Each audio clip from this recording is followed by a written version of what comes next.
We're diving headfirst into what is being hailed as the undisputed king of Korean cinema and arguably the best Asian gangster flick of the last decade. Forget everything you think you know, this is in a league of its own. The plot is tighter than Fort Knox, the immersion is off the charts, and the final twist. Absolutely satisfying, but then it hits you ice cold. What does it really mean when Ja-sung turns his back on the light and embraces the darkness? Is it moral decay, or the complete and utter destruction of his humanity? Get ready, because this is gonna mess with your head. The movie kicks off in a gritty warehouse down at the docks. The directors of Gold Moon, the biggest freaking crime syndicate in South Korea, are getting the living hell beaten out of them. Why? They're being forced to confess to colluding with the cops. They're screaming, pleading their innocence. But Ja-sung, sitting stone-faced across from them, says nothing. "You've come too far to turn back now," he says icily. Then, his goons unleash a level of brutality that'll make you wince. Ja-sung barely blinks. See, he's the guy who gets his hands dirty for the organization. But beneath that cold-blooded exterior, he's hiding a massive secret. He's an undercover cop, and he's been infiltrating Gold Moon for 8 long years. For 8 freaking years, Ja-sung has been feeding the police intel, gathering all the evidence they need to put Gold Moon's chairman Suk behind bars for life. This would finally bring his dangerous undercover life to an end. But you know what they say, if it can go wrong, it will. After a year-long investigation, Chairman Suk is shockingly acquitted due to insufficient evidence, meaning all of Ja-sung's work, all those agonizing years, were for nothing. Even the cops are clueless about how much power this guy wields. Cut to Chairman Suk, fresh off a late-night rendezvous with his mistress, is resting in his car, eyes closed. Meanwhile, at the emergency room entrance, Young-gu, Chairman Suk's loyal right-hand man, is pacing anxiously. Another key player, Young-chung, who also happens to be Ja-sung's direct boss, is currently in Shanghai. When he gets the news, he doesn't even bother changing his shoes before booking the first flight back home. Because when a kingpin gets taken down, you know it's gonna be a bloody, no-holds-barred free-for-all. What the hell are you guys doing? Lee himself came to pick me up. Let's go, move it. Hey Young-gu, get over here. You little punk. Take this kick for your boss's disrespect. After exiting the airport, the charismatic Young-chung jokingly asks Ja-sung if he likes the designer sunglasses he bought him in Shanghai. But Ja-sung barely acknowledges him. Feeling slighted, Young-chung, trying to act like the big boss, asks about Chairman Suk's condition. Ja-sung replies that he's probably on his deathbed, and even the hospital can't guarantee he'll make it. Young-chung immediately feigns grief. Damn it, what a pain. The old man sure is healthy, still running around with girls late at night. Then, dropping the act, Young-chung grins and pulls out a gift for Ja-sung's sister-in-law, Ja-sung's wife. Ja-sung sees it's a fake watch, throws it back and says, "Better to give it to my sister-in-law. Don't buy fake stuff." But Young-chung doesn't get angry. Instead, he asks Ja-sung if his own sunglasses look fake. Ja-sung says fake too. Young-chung, a little irritated, vents his frustration on the guys in the front. From that interaction, it's clear that Young-chung and Ja-sung's relationship is more than just boss and subordinate. It's a brotherhood built on mutual reliance. Scene change. Outside the operating room, all the top brass of the Gold Moon Corporation are anxiously waiting. This isn't just about Chairman Suk's surgery. It's about the survival of Gold Moon itself, and it will change everyone's fate. Chairman Suk of Gold Moon is pronounced dead due to his injuries. The crime lords from all over the city arrive to pay their respects. But at that moment, a thug spots cops infiltrating the funeral, taking pictures undercover. Young-gu, never one to back down from a confrontation, snaps. He smashes the police car window, destroying the cop's camera and letting his goons harass the officers. Then, the police chief shows up, telling Young-gu, "Our job is to monitor organized crime groups like yours. Don't worry about us. Just focus on getting him in the coffin." What the hell? Taking pictures in broad daylight, how can I just stand by and watch? Am I supposed to be useless? Need me to help you become useless? Watch your mouth. Your tongue is going to get you killed one day. The cops have to take action against the gangsters' arrogance. Because Gold Moon isn't just any run-of-the-mill crime syndicate. It's a conglomerate of violent organizations from all over the country, including the Tiger Clan, the Hell Clan, and the Northgate Clan. Chairman Suk used to lead the Tiger Clan. Under his iron-fisted leadership, the syndicate has grown into a medium-sized corporation with operations in 8 different sectors. If left unchecked, it could spiral out of control like the mafia in some countries. Chairman Suk's unexpected death gives the police, led by Chief GA and Captain Kong, an opportunity. They want to control the election for the new Gold Moon chairman in order to control the entire syndicate ultimately. The police have a clear picture of the candidates. The frontrunner is Yung Chung. He's the syndicate CEO, a former member of the Northgate clan, originally from Yosu, and also of Chinese descent. Yung Chung is a savvy businessman, currently managing Gold Moon's main operations, which are the legitimate businesses. He's also responsible for liaising with other gangs. Although he's ranked third in the syndicate, Chairman Suk considered him the number one candidate. The second contender is Yung Gu, Yung Chung's biggest rival. He primarily manages Gold Moon's loan sharking, multi-level marketing, entertainment, and other shady businesses. He used to be Chairman Suk's right-hand man, but as the syndicate moved towards legitimate business practices, Yung Gu, who only knew how to strong-arm people and lacked any business acumen, was pushed aside by Yung Chung. Nevertheless, he remains the primary supporter of the Tiger Clan, the largest gang within Gold Moon. His relationship with Yung Chung is like oil and water. The final candidate is Vice Chairman Suki. In name, he's second in command, but in reality, he has no real power. Suki used to be the boss of the Hell Clan, but during the syndicate's internal power struggles, he was defeated by Yung Gu of the Tiger Clan and Yung Chung of the Northgate Clan. He was never able to recover, and his Hell Clan was even forced to disband. Now, he's in a semi-retired state with no chance of competing. This guy studied Go, the board game, for 8 years but became a gangster instead. Jasong is sick and tired of the undercover life. He thought that after Chairman Suk's death, he could finally return to a normal life. After all, that's what Captain Kong promised him.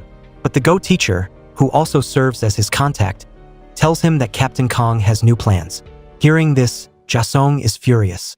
Without authorization, he storms into the secret meeting point, confronting Captain Kong. "Why aren't you keeping your promise?" Captain Kong replies, "The situation has changed. It's a necessary circumstance." "What situation? Is it my fault that Chairman Suk couldn't be prosecuted? Is it my fault Chairman Suk died? Whose idea is this anyway?" Seeing Jasong's disrespect, Captain Kong states bluntly, "If you don't want to do it anymore, then hand in your resignation. Being a cop isn't easy anyway. But what would happen if your gangster brothers found out you were an informant?" It's a clear threat from Captain Kong. Jasong has no choice. Seeing that Jasong has relented, Captain Kong tries to appease him. "Just hang in there for a few more weeks. You've endured for 8 years already. Can't you wait a few more days? Just continue supporting Yung Chung. It's not that difficult. After this mission is complete, I'll personally move your entire family overseas." Jasong reluctantly agrees. As he turns to leave, Captain Kong calls him back. "This is a gift for your son. I heard he likes it." Jasong finally understands that Captain Kong has been monitoring him all along. He angrily throws the gift bag into the water. Captain Kong says, "Just think of it as me protecting you." Jasong also realizes that this is because Captain Kong is afraid he'll betray them. A meeting of Gold Moon's top executives. The syndicate elders suggest that a new chairman should be chosen as soon as possible to ensure the corporation doesn't collapse. Vice Chairman Suki proposes selecting a new chairman at a temporary meeting this month. Yung Chung and Yung Gu both agree with the elders' opinion. In the elevator, Yung Chung suggests going to Shanghai for a few days to discuss business and asks Jasong to watch over the company. But Jasong is worried. Yung Chung reminds him repeatedly to keep it absolutely secret, not to let Yung Gu know he's going to Shanghai. Otherwise, that maniac won't know what he'll do. Jasong doesn't want to think too much about it right now, just waiting until a new chairman is chosen. Whoever is selected, his mission will be complete. At that time, he can finally withdraw. But just then, a car suddenly swerves right at them. It's Yung Gu behind the wheel, scaring Yung Chung and the others. This is clearly a warning to Yung Chung. He's determined to win the chairman position this time.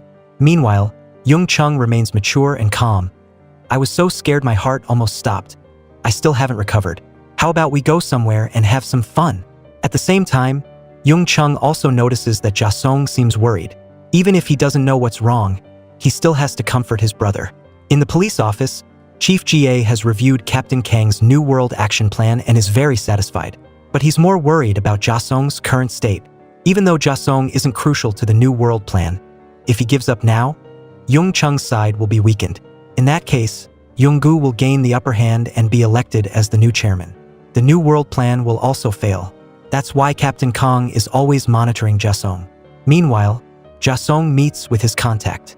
According to his work plan, he has uploaded all of Yonggu's incriminating evidence that Yung Chung possesses to the database. But this evidence is not enough to convict Yonggu. The contact says that's enough, we'll take care of the rest. Hearing this, Jasong knows that he's not the only mole within Gold Moon. So, he tries to probe for more information, but the contact refuses to disclose anything due to regulations, and they also don't tell him the next course of action. Jasong feels like he's a pawn being manipulated, and even his fellow cops don't trust him. Although he's very frustrated, what can he do? Finally, he informs the contact of Yung Chung's departure time and turns to leave. On the other side, Yonggu invites the elders of the syndicate to campaign for his election as the new chairman and promises that anyone who doesn't vote for him won't survive. The elders are naturally frightened and dare not say anything. At this moment, Yung Chung is preparing to go to Shanghai.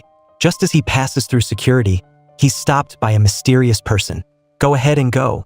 But if you miss this flight, you guys have to rebook a flight for me. Earlier, Captain Kong gave Yung Chung a file. Yung Chung looks at it and sees all the evidence of crimes committed by his competitor, Yonggu. He immediately realizes that the police are trying to help him eliminate his opponent so he can take power. But these documents aren't enough to convict Yonggu. Soon after, Captain Kong hands him another document. Yung Chung looks at it and is immediately shocked. This document not only contains details about Yonggu's crimes, but also about his own. Clearly, Captain Kong is playing the game at a whole other level. Yung Chung asks Captain Kong, "How many spies have you planted in Gold Moon?" And Captain Kong replies, "Don't beat around the bush. You also hid your identity as a spy to defeat Chairman Suk's aides. You're just like them, wanting to eliminate Chairman Suk and swallow Gold Moon whole, aren't you?" At this moment, Yung Chung realizes that Captain Kong is threatening him. If he doesn't cooperate with the police, he'll not only lose the election but also be framed by the police and accused of assassinating Chairman Suk. If that happens, he'll have nowhere to hide. At this point, Captain Kong says, all that's missing now is the east wind, meaning that his only option now is to cooperate with the police. But Yung Chung still doesn't know what the police are really planning, so he doesn't answer. But he's certain that the police can accurately predict his departure time, proving that the mole is definitely right by his side. On the plane, Yung Chung tells his lawyer, "It seems like we'll have to rely on Chinese hackers this time. No matter how much it costs, we have to get all the information about the mole. Also, call the North Koreans to come here." Whether Yung Chung is stupid or not, Captain Kong is really messing this up. He's pushing the mole into a corner with no escape. Soon after, Captain Kong begins to implement the second step of the New World Plan, arresting Yonggu and framing Yung Chung. This is an official investigation warrant from the court. Captain Kong arrests Yonggu. The purpose is to force Yung Chung to compromise. At this time, Yung Chung in Shanghai receives this news from his lawyer. He tells the lawyer, first, arrange to convene a council meeting as soon as possible, so the police don't have much time to prepare. Then, call the soldiers to South Korea and prepare to eliminate the mole.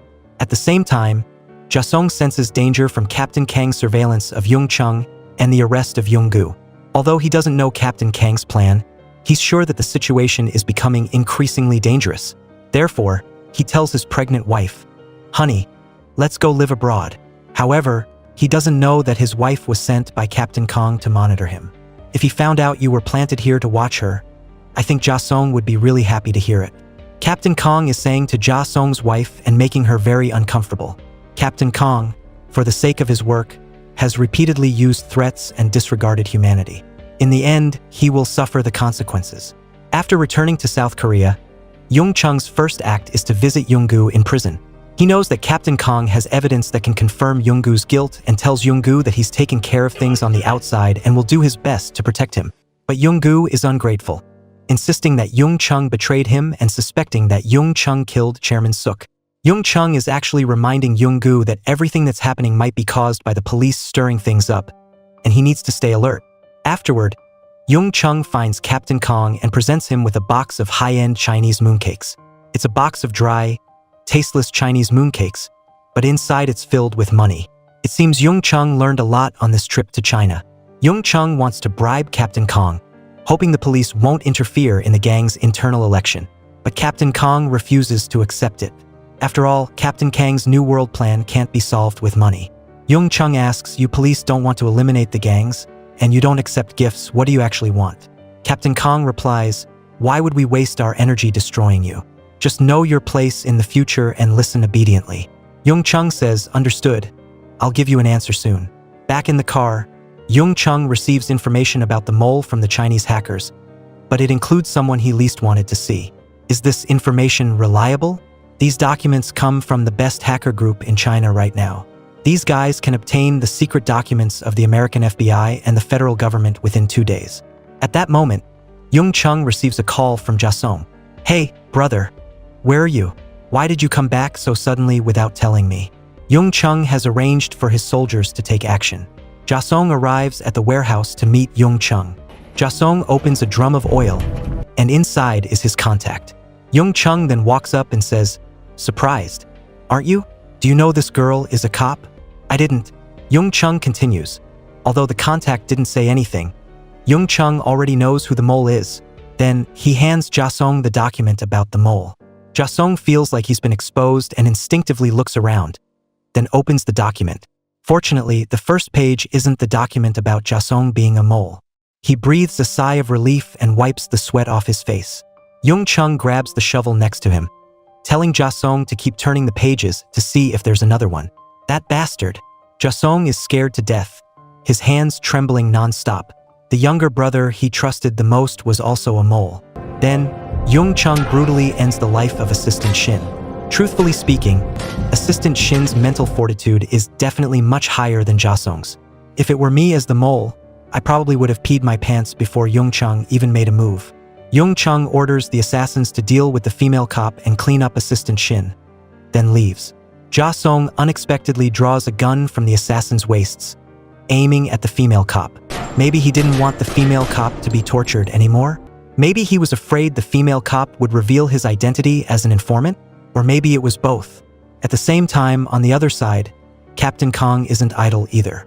After receiving a call from his contact, knowing that Jung Chung has taken action against the police's informant, he decides to detonate the time bomb ahead of schedule. Jung-gu, now imprisoned, no longer has the aura of authority he once had and complains that Captain Kong is disturbing his sleep at night.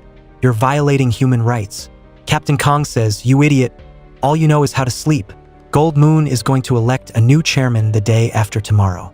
Are you just going to watch Jung Chung steal your position?" Jung-gu laughs and says, "You even dare to mention this. If you hadn't arrested me, how would this have happened?" Captain Kong says, "That's how we police are. When we receive evidence of accusations, we have to arrest people. This is just work. Don't you want to know who accused you? Take a look at this." Captain Kong gives Jung-gu some snapshots of him meeting Jung Chung. Jung-gu isn't a fool. He knows Captain Kong is using him, but he can't help but follow Captain Kang's lead. First, Captain Kong has all the evidence of his crimes. Just pulling out one piece of evidence is enough for the death penalty. Second, Jung Chung won't let him off after he takes power. So, he only has a chance of survival if he takes action against Jung Chung. Jasong and Captain Kong secretly meet. Jasong thinks that Captain Kong and Jung Chung made some kind of deal, so he betrayed the informant. Captain Kong thinks that Jasong has betrayed them because his informant had betrayed them before, which is why he sent Assistant Shin to monitor Jasong. Jasong questions Captain Kong, "What is your real plan?" At this moment, the appearance of Suki makes him understand everything. It turns out that Captain Kang's new world plan is to support the vice chairman of the corporation, Suki, to take power. Although Suki has lost power in the Gold Moon Corporation, that is why the police are supporting him, because Jung Chung is thriving, and Jung-gu is arrogant and unwilling to listen to the police's arrangements. However, supporting Suki isn't the police's final plan. Captain Kong, after seeing Suki off, tells Jasong that he will eventually take over the Gold Moon Corporation. But Jasong doesn't want to become a completely bad person. Captain Kong says there's no other way. Jung had Chinese hackers delete your police records. Continuing with your current identity is the safest option. Moreover, only Chief Jie and I know you're an informant. Captain Kang's words are still threatening. Jasong, if you don't follow my arrangement, you'll never be able to restore your identity as a police officer. Although Jung Chung also knows your identity, he probably won't live today. The legendary battle of the war god, Jung Chung, himself. In the elevator, Jung Chung is ambushed by Jung-gu, retreating to the elevator doors under the protection of his men. However, inside the elevator, another group of assassins has been waiting for a long time. Worthy of the title of War God, even when facing 6 opponents in a confined space, he's not lacking in the slightest. Yung Chung says to Yonggu's men, "You're all being used by the police." But the foolish thugs don't understand this. One of them stabs Yung Chung in the stomach. Yung Chung immediately slashes his throat, causing him to fall. And they all die. The elevator doors open. The only one still standing is Yung Chung, but he collapses. At the same time, those connected to Yung Chung also meet with misfortune. Fortunately, Jasong is secretly meeting with Captain Kong, avoiding a disaster. But Jasong's pregnant wife doesn't know that danger is steadily approaching her. These are the most menacing eyebrows I've ever seen. Gang members are about to attack Jasong's pregnant wife when they're intercepted by the police. Jasong's wife is so scared. If nothing happens, something will happen. On the other side, Jasong goes to the hospital to visit the dying Yung Chung. The gang elders have also arrived. From the elders' conversation, it can be seen that the civil war launched by Yonggu has been completely crushed by Yung Chung's faction, and the Tiger Clan led by Yonggu will also cease to exist. But now that Yung Chung is in critical condition, someone in the syndicate must step forward to support the situation. Just one person needs to step up and take care of things. Director Suki has a look of responsibility on his face, but is actually very happy inside. Jasong realizes that the situation has completely changed and is shocked to see these old guys being bought off by Suki, and also surprised by how quickly Suki is acting. This person is definitely not ordinary. Yung Chung's men ask Jasong, "What should we do?" From this, it can be seen that Jasong has now taken over Yung Chung's position and become the default boss in the minds of his men. Right at that moment, Jasong receives news that his wife has had an accident. When he arrives at the hospital, his wife has miscarried and is still in a coma. He is utterly devastated.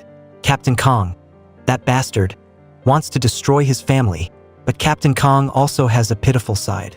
He has resigned with the chief more than once, but the chief has rejected it because of a lack of IQ. "You have pushed it to this, saying stop is enough? I can't. You know that my brain doesn't work."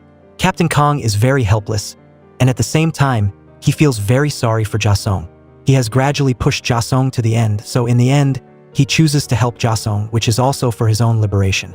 Suki is busy buying people off and also recruiting a group of assassins to clear the way for his position as chairman. All of this seems to be proceeding smoothly according to his plan. However, insatiable greed will eventually lead to its own downfall. Just now, Captain Kong still wants to continue controlling Jasong. He warns Jasong, "Don't forget that you're still a cop. Don't forget to report the documents you need to report. Also, Yonggu is about to be released. Don't touch him." Jasong understands that Captain Kong wants to create an enemy for him within the Gold Moon Corporation, and also possibly someone to monitor him. But thinking about how Captain Kong instigated Yonggu to harm him and make him lose his support, it's really unbearable. However, this time Jasong doesn't get angry with Captain Kong. The unwavering look in his eyes seems to contain a storm. Yung Chung wakes up from his coma. The doctor tells Jasong that this might be the last moment and to be mentally prepared. Jasong slowly sits down next to his boss's bedside, tears welling up in the corners of his eyes. And Yung Chung, before he dies, can still meet his brother. This is probably his biggest wish. Yung Chung thought that Jasong was a cop and definitely wouldn't come to see him one last time, but that's not the case. From this, it can be seen that the brotherhood between Jasong and Yung Chung has crossed the line between police and gangsters. At the same time, Yung Chung also wants to help Jasong make a final choice in this ambiguous identity. Now, Yung Chung is panting. Jasong hurriedly goes to put an oxygen mask on his boss, but Yung Chung stops him. "If I'm still alive, how are you going to deal with me?" At Yung Chung's funeral, Jasong sees several assassins and nods in a scheming way. Then, he goes to Yung Chung's office and finds the gift that Yung Chung left for him. Unexpectedly, it's his police record, along with a pair of matching watches. Jasong smiles, but this time he no longer criticizes the fake watch that his boss gave him. Early the next morning, Suki invites Jasong into his car to attend the election for the chairman's position together. But Suki's driver quickly leaves Jasong's men behind and drives to a remote place. Suki's intention is clear. He says, "From my perspective, I have to do this. Sorry." Jasong also understands that he's the only one in the gang who knows about the cooperative relationship between Suki and Captain Kong. This old fox wants to break free from the police and completely take over the Gold Moon Corporation. He's like a fish on a chopping board at this moment, but there's nothing he can do. Pay attention to these two kids about to get sliced. This is Jasong and Yung Chung 6 years ago. In contrast, seeing Jasong facing a group of strong men without hesitation, rushing in, it is enough to prove that he is an excellent spy. But once a police officer, now he has grown into a cruel gangster boss. Just at this moment, thinking that Jasong is about to be killed by Soo-ki unexpectedly digs his own grave, truly self-inflicted. At the same time, Young-gu, who prides himself on being the only one, isn't doing any better. Fresh out of prison with no one to pick him up, Young-gu has returned to his territory. He opens a bottle of liquor and sits on the sofa. A group of people quickly surrounds him. Just with that one action, you know Young-gu's dead meat. In Captain Kang's secret place, he sees the assassin holding a knife. He knows that all of his plans have failed. Next up is Captain Kang's boss, Chief Ga. At the board meeting of the Gold Moon Corporation, the door to the meeting room slowly opens. A group of henchmen walks in. The one with the greatest power is Jasong. No one dares to object. Jasong looks at his police record, remembering the first time he met Captain Kang. From the moment he stepped onto this path, he initially only wanted to become a real police officer. This inhumane society has led him step by step to this position. And in this new dark world, in the end, your heart has to be a little bit more evil to survive in this jungle-like society. The movie ends here. If you liked it, please give it a like and subscribe to the channel. See you next time.